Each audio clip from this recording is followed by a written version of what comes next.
Howdy folks, Kirk and Jay here with Kirk Giordano Plastering. Today we're going to do something kind of unusual. Now these fellas emailed me a picture of this and said they wanted to go with a lime plaster. And for that we generally do a Structolite base coat and then a lime plaster. So they sent me a picture here, I give them a price, and then I find out that the brick hearth, because we were going to cover this brick as well as the hearth, but they had to remove the hearth because it was too high. It was a half-inch higher than here, and the insert they're going to put in is got to be flush.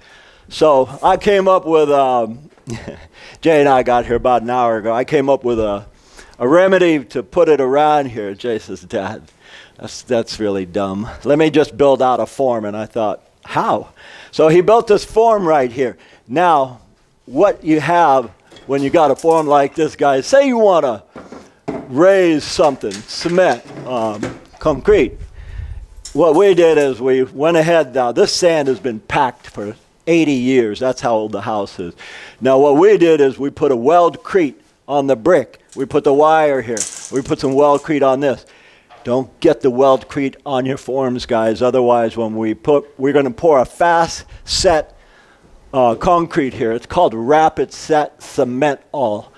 It's what they use for bridges, or the city uses to fix potholes. Dries in an hour with 3 times the strength of stucco. It's white, so we're going to pour this right now. And after we pour this, we're probably going to give it a half hour to set. Then we're going to remove these the framework here. Now, again, keep this wet, guys. You always keep your framework wet, so once he unscrews this, that'll be stable. So that way we'll be flush with this. About roughly 2-3 inches. Anyway, what's this pink stuff? That pink stuff is called plaster weld. If you can't find this, you can use weldcrete. That's for exteriors, but that's what we got on the brick. That's just stronger bonding agent. You could use quickcrete, sackcrete, all kinds of bonding agents. This is a bonding agent, not a primer, guys. So if any gets on the surrounds, that's not a big deal because you could paint right over it. Then we put the corners on. These corners right here, we use concrete nails. See that little guy right there? It's about a ½ inch. And we nail them into the grout. Why? If you try to nail it into the brick, you shatter the bricks. Believe me, I've hung about 1,000 of these corners in bricks, blocks, rocks. They won't go in there. They just shatter. And there's something people say to me sometimes. They say, Kirk, we're about to do a block wall. Should we wet that wall? Yeah. Wet the wall, hydrate it till the water just falls right off, till it's fully saturated. But then let it dry a little bit. You don't want to put stucco on a block wall or a brick wall when it's dripping wet. You want to moist it, but that's it. Keep it moist. Why did I put all this bonding agent so thick on here? Because once we do the platform, I'm going to put Structolite, and Structolite will suck up into the brick and the grout. As fast as I put it on, it'll suck up into it, and I won't be able to play with it. So I hit this like 3-4 times with a bonding agent. And again, guys, any bonding agent will work. Let's see. Here's what we're going to do. Because she said, Kirk, can you do a matte finish? And I thought, that's plain where you don't have a sheen. Sure. She said, can you give me some samples? Well, Jay's getting ready to do a brewery next week, and he made these samples. Now, this is what generally it looks like. It's white. But you can go light gray, darker, and even darker. You can go any color, guys. But we always tell folks, hey, we can't guarantee the color.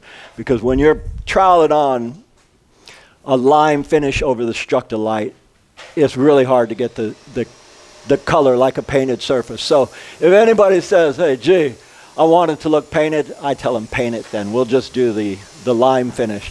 And can you go shinier? Sure. You just add marble. That's called Marmorino or Venetian. We're doing lime right now. Anyway, we're going to get started because Lou is out there and he's mixing and he's bugging me like, when do I get started? So you'll see it when we start we're not going to show this part. We're just going to pour it in there, but we'll show you how to do the Structuralite and the lime finish. All right, guys, Structuralite with accelerators in it. What does that mean? Structuralite is used in hospitals and schools as a structural strong base coat. It's been used for over 100 years. Soundproof, fireproof, all kind of stuff like that. Now I have Lou adding the accelerator, which means Jay brought this bucket in and slammed it down, and it was already hard. I told Lou, I want 5-minute mud. He gave it 3.5. But anyway, you see where we're going with this. Did you tell Lou to mix more? Yeah. Cool beans. All right. Get up there. So what we're doing is we're embedding that wire, and I use this monster trowel as a derby. That just means I could use it as a template, meaning straighten this out. Now they do not want perfection, but this is just the base coat anyhow. Let's see. This is Jay's trowel. He had to do me one up, but this is a swimming pool trowel. It's for swimming. It's complete radius. Anyway, I don't like a complete radius, but I'm just getting rid of this mud here because I'm trying to figure out how fast it sets. Now sometimes Lou will bring us a bucket and it'll be set and we won't even be able to get it off the board. That's too fast, so we got to throw that away. So once we work out a formula, and every day is a different formula, depends on how old this mud is when we pick it up from the material yard. A lot of things that got to do with it. So I'm just embedding those wires. Now I'm just kind of straightening it out. I don't need to derby this. Well, maybe I will.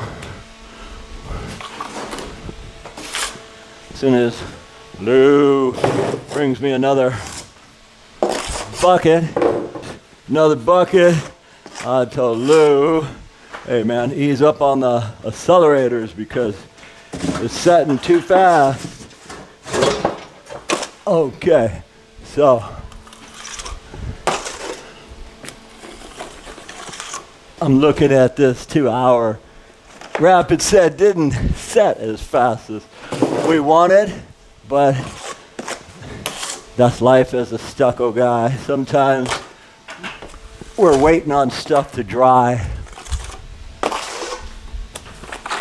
Okay.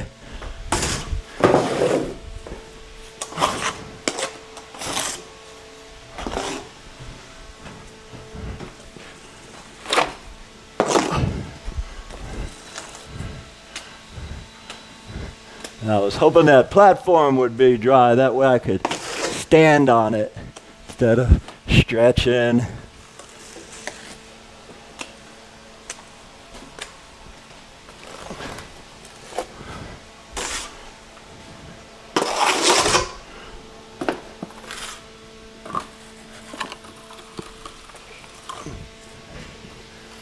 All right, and just take that, get that.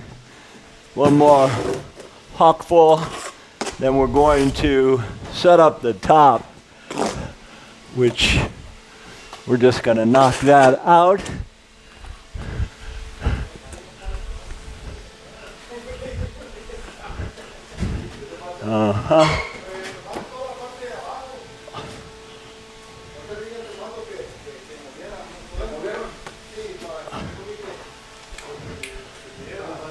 And this doesn't have to be perfect, guys. Anyway, I'm going to get my sides here, then we're going to do the top. We're going to take lunch, and we'll show you how we do the final coat with a little bit of color in it. All right, guys, life on a construction site. Got a lot of guys working here. Jay pulled the form off here. Now, this is rapid set or cement all. You got to hit it with water, guys. it gets stronger. We're hoping, see, now, this is going to have an insert. What does an insert mean? That just means they're not going to do like I used to do when I had my fireplace. They're not going to bring a cord of wood and just drop it all. If they did, might break their insert. But anyway, what we're doing with this water now, I'm kind of truing everything out. Make it true and plumb, basically. Okay, my corner here, which is kind of cockeyed, I'm taking it inward. Why? Well, that way it looks better. And they're going to have, an insert goes in here, and then they have a piece that goes around here to hide any boo-boos I might create. I had a guy ask me, he said, Kirk, does it matter if you do the base coat like this and put scratch lines in it? No, you don't have to put scratch lines in it, but what you could do is put float lines in it. I want this to set faster, so when I put float lines in it, what does that do? It opens it. And if it's open, it can breathe. And if it can breathe, it sets faster. Because when we come after lunch, I want this ready to go. So I'm opening it. When you steel trowel it, that closes it. It takes a lot longer to dry. So again, we got another coat going over this. And that coat is diamond. And so we're just trying to make sure everything is sturdy. Remember, because I had a fireplace. Remember one time I brought in a whole bunch of logs, dropped them all in, and Dan says, Dad, there's a spider on you. And I dropped everything, and I thought, I got a little old bitty spider. But these days they got inserts. You don't have to worry about that kind of stuff. Anyway, next time you see us, we'll be applying the lime finish. Lime is crushed rock. What happens when you put water on crushed powdered rock? It resorts back to limestone. It's got a lot of benefits, limestone. Here's the fun part. Big clinker there. The finish.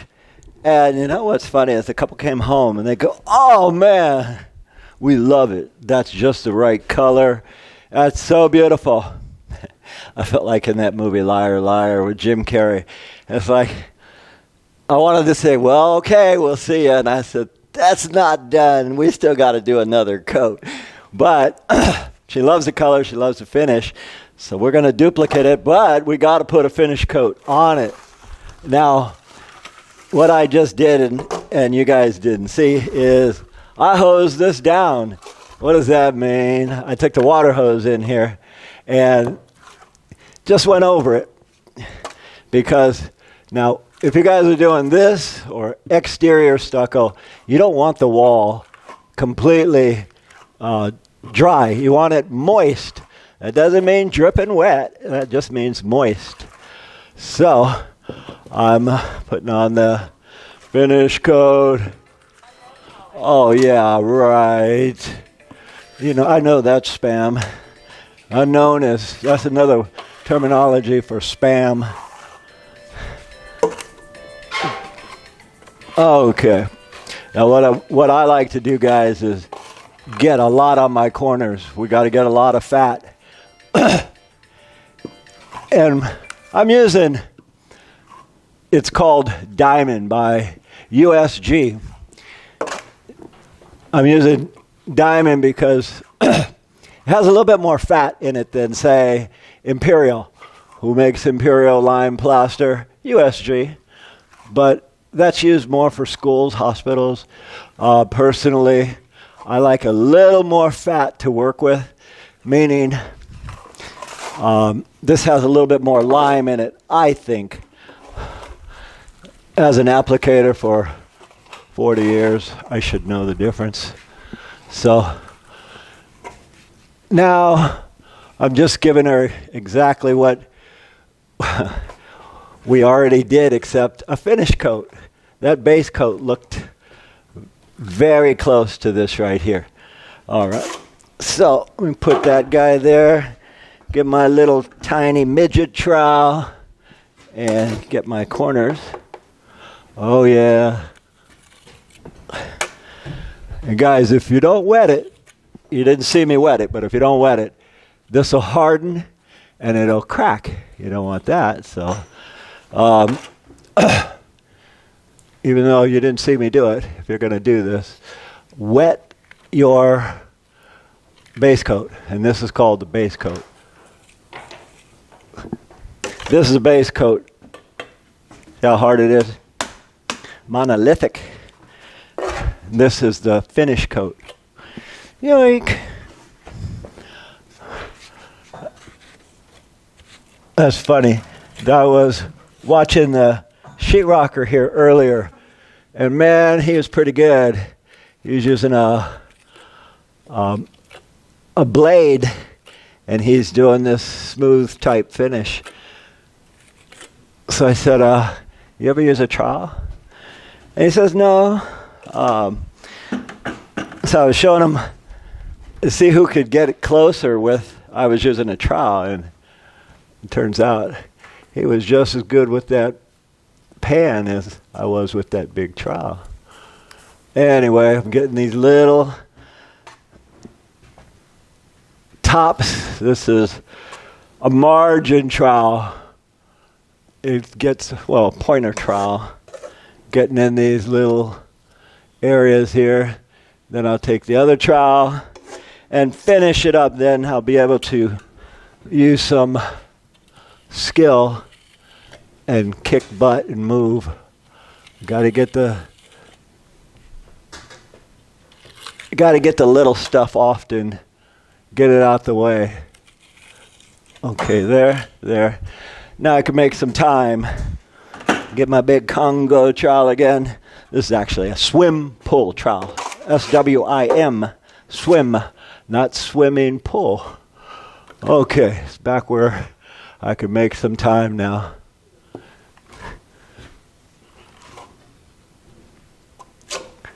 Got to fill up these tops. Then I use my handy dandy $2 brush to fill in those, or to wipe that edge right there. Okay. And they want some imperfection, so I don't want to leave it too perfect, which is good because it saves me a lot of time. Okay, that's about what they want. Now I got to find out or figure out where I left off from. And I can see it because this is a little grayer than the other finish, the base coat. The base coat is, again, struck the light. Used for hospitals, schools, racquetball courts, police stations, you name it.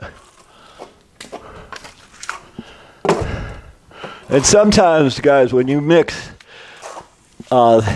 this diamond or imperial or the base coats, you can mix forever and still not get every nook and cranny, because I see right now, and Lou's been mixing forever, a couple little clumpers in here. Can we handle it? Sure we can. Nothing we can't handle.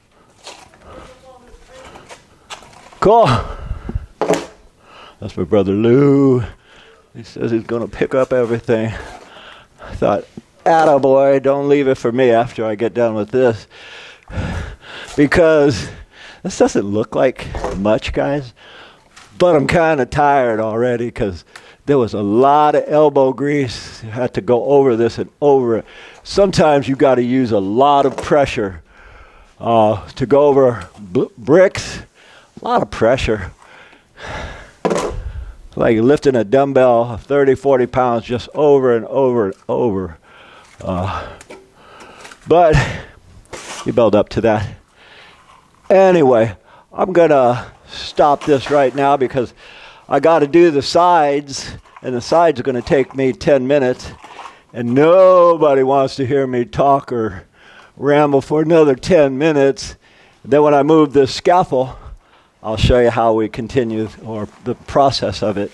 All right, guys, real important, the joint, a lot of water here. You got to wet this. You got to wet it, guys, because if you try to put it on dry, it just won't come out well. And that keeps this a little wet, too. Now I'm going to follow my pattern. If it's too wet, it'll just bubble, guys. And I can see I was just right before I started showing. Now I'm a little too wet. Well, at least you see what happens when it's too wet, guys. You just got to trowel it more now. So on my corners, or on your corners, guys, go thick. Go at least 1/8 of an inch on these corners. Why? Good question. Because if you don't go thick on your corners, the wires will show. And that's the cardinal sin. Anytime somebody does this and all the wires show, you'll be coming back and redoing it and getting rid of all that, the corner aid. So get it right the first time, guys. Here I'm free range or free eye. There are no wires. It's just I did it by eyeball. And in showing you guys how I tie this in, it's still a little wet. Come down, close your eyes, just wax on, wax off. And notice when I'm doing this, I'm lifting up, then I'm pulling up, lift up, and that smooths it out, guys. For the bottom here, remember the corner aid. You want to? I've got corners on these exteriors. I don't have corners on here. See that? You can see the corner. You got to get rid of that. Otherwise, you guys will be coming back and redoing it. Anyway, I'm going to quit yammering and finish this up, guys. And anybody who says, can you use tape and mud? You could. These guys are using tape and mud here, but it'll take 4 days because it'll keep shrinking. Can you use stucco? Of course you could use stucco. Can you use 20-minute mud? Of course you can. What's the benefit to using lime? It's a mineral. There's a lot of benefits, guys. Too much to go into here, but when we get it done, we'll show you the results. Let me show you what's cooking here. You see those dark spots? That is the color it's going to be. The dark spots. All of this is another coat. It looks kind of grayish blue, but it's going to dry that light gray right there. And by the way, guys, we're working right by Mount Diablo. I say that because the fellow who's doing this, just give a quick 360, Kevin Schmidt, Diablo View Construction. We are in Clayton. We don't usually work this far away, but when folks send us pictures and it's stuff I like doing, we'll travel. Anyway, my name is Kirk. I'm with Kirk Giordano Plastering. We thank you for watching, and as usual, we'll see you on the next one, and I'll put Kevin's number in the description. All right, folks, as always, we want to thank you all for watching. We really appreciate your questions and comments. Please let us know if there's anything you'd like to learn about. And as always, from the entire Giordano family, we'll see you on the next one. Okay, well, we're never going to get better than that, so...